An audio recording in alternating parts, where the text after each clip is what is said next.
De retour sur le plateau Web TV du Salon des entrepreneurs de Lyon, Rhône-Alpes-Auvergne. De nombreux acteurs se relaient sur ce plateau et l'un d'entre eux est avec nous. Il va bientôt intervenir pour le grand débat qui va avoir lieu. Donc, ces entrepreneurs qui changent la vie de leurs clients, et lui, il l'a fait complètement. Paul Morlet, bonjour. Bonjour. Alors, vous êtes fondateur et président de Lulu Frenchy. C'était une aventure qui a démarré en 2010. Lulu Frenchy, c'est des lunettes à votre image, une solution clé en main. Donc, pour faire la publicité de vos événements sur les carreaux. Voilà, on les pose tout de suite et on peut utiliser les lunettes quand même. Et lunettes pour tous, ça c'est le dernier bébé. Donc, rendre la vision accessible à tous en proposant des lunettes de vue ou des solaires à 10 € et prêtes en 10 minutes. Raz-de-marée dans ce secteur. Alors, on revient déjà sur ce salon des entrepreneurs de Lyon. Vous étiez jeune quand vous êtes lancé dans l'aventure, à peine 20 ans, et vous êtes aujourd'hui intervenant régulier dans ce salon. Alors, qu'est-ce que ça représente pour vous? Pourquoi répondre toujours présent? Pourquoi être là? Maintenant plus que jamais, parce que maintenant j'ai plus la chance d'habiter à Lyon déjà, donc ça c'est un truc, donc je suis très content de venir ici, de voir ce qui se passe. On voit plein de boîtes qui se montent, des startups, ce qui n'était pas forcément le cas il y a 5-6 ans quand j'ai commencé, donc c'est super encourageant de voir que finalement il n'y a pas que Paris qui monte des boîtes, il y a aussi Lyon. J'étais aspiré par Paris pour des raisons de business évidentes, maintenant c'est une super bonne surprise à chaque fois. Et puis je suis très content d'être là, d'intervenir et de croiser le public de Lyon, parce que maintenant j'ai un business aussi dans le retail, donc forcément de la clientèle de proximité.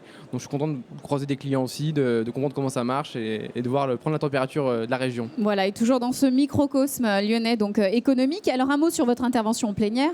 Je le rappelle, ces entrepreneurs qui changent la vie de leurs clients. C'est exactement ce que vous avez fait donc pour les lunettes. Et dans la presse, souvent, on vous appelle le Xavier Niels voilà, de la lunette. Alors, est-ce qu'on peut reparler de ça, lunettes pour tous, hein? C'était une idée très simple, encore une fois, comme la première à chaque fois. C'était de se dire, bon, les lunettes, c'est très cher, ça coûte 500 € en moyenne en France. Il y a 45 millions de Français qui ont besoin de lunettes et pourtant on en vend 13 millions par an, alors que la Sécu rembourse tous les ans. Il y a deux raisons à ça. Le premier, c'est le parcours client, donc on est là pour parler de ça. 6 mois de rendez-vous chez l'ophtalmo, 2 heures chez l'opticien, le choix de la monture, la mutuelle, on adapte la facture, on revient une semaine après faire les réglages et rentrer la paire de lunettes. Donc finalement, il y a la moitié des gens qui vont vous dire je n'ai pas envie d'acheter de lunettes cette année pour des raisons d'argent, et l'autre moitié pour des raisons de temps. C'est le parcours client qui est vraiment long. Donc on a lancé un concept, on s'est dit on va essayer de faire des lunettes pas chères. Donc ça coûte quoi une paire de lunettes? 5 € à faire. On s'est dit on va faire un coF2 classique, on va les vendre 10 €, mais on va essayer surtout de tout faire en une seule fois. Donc vous venez chez nous, on fait un test de vue sans rendez-vous. Il y a 200 montures à choisir, vous choisissez la monture et on fabrique en 10 minutes. Donc en moins d'une demi-heure, finalement, on rentre les mains dans les poches, on sort avec des lunettes. 10 €, 10 minutes, c'est nos slogans, ça marche très fort à Paris. 300 clients par jour. On est arrivé à Lyon il y a un an, même chose. Et on arrive à Marseille lundi prochain. Alors au niveau de cette fameuse paire de lunettes, est-ce qu'on a toujours la même qualité ou pas? Je sais qu'on vous a vu pas mal d'interviews sur BFM Business, notamment disant qu'en fait vous aviez exactement les mêmes verres que la concurrence. Est-ce que c'est vrai ça ou pas? Il y a finalement très peu de boîtes capables de faire des verres en fait dans le monde, donc forcément on achète à ces fournisseurs-là. Tout est histoire de marketing après, donc on ne communique pas sur le nom de nos fournisseurs pour des raisons marketing par rapport à ces fournisseurs qui vendent à nos concurrents pour des raisons de prix en fait. Mais forcément il y a une seule source de verre et les verres viennent du même endroit, donc il n'y a pas d'histoire de qualité.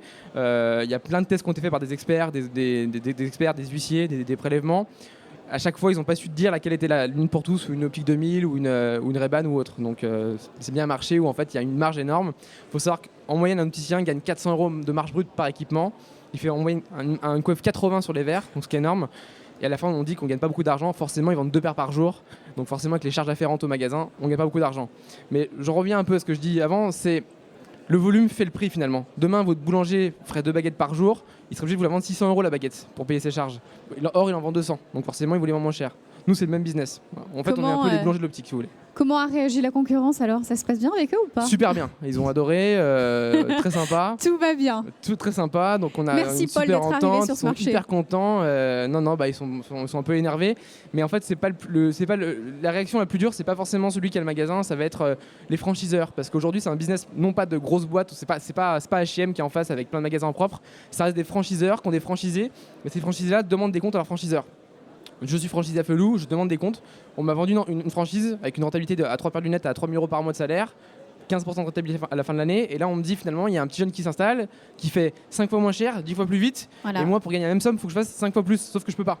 Parce que mes charges sont trop élevées. Comment je fais, comment je m'adapte? Donc en fait, il y a un problème en interne déjà réglé. Et ensuite, forcément, il y a un discours qui fausse le client. Mais il ne faut pas s'étonner si un client lui dit c'est de la mauvaise qualité, c'est vraiment bizarre, ça se produit l'une pour tous. À 10 €, ils viennent quand même essayer. Donc finalement, nos concurrents sont notre première agence de com, il faut le savoir. Bien sûr que le projet est bien mené. Donc un dernier point, Paul, peut-être sur Lulu Frenchy, vous en êtes où? Est-ce que c'est un projet mis de côté ou est-ce qu'il Monsieur évolue Lulu encore? Frenchy qui est juste derrière vous là, C'est qui vrai est venu avec moi. On le salue.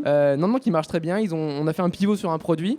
On a su changer de produit donc à temps, avec plus de barrières à l'entrée finalement. Toujours un savoir-faire Made in Lyon avec une croissance et des produits qui sont de partout dans le monde. Et des personnalités qui vous suivent également. C'est ça aussi. Oui, le bonus. toujours, mais bon, ça va avec la marque, effectivement. Ouais. Merci beaucoup, Paul Morlet, d'être venu sur ce plateau, donc Merci. nous parler de l'entrepreneuriat des jeunes, parce que vous êtes encore jeune, c'est ça qui est incroyable, vous avez démarré tellement tôt que vous êtes encore là. Merci d'être passé par Lyon en tout cas. Merci, bonne journée. Bonne journée, au revoir.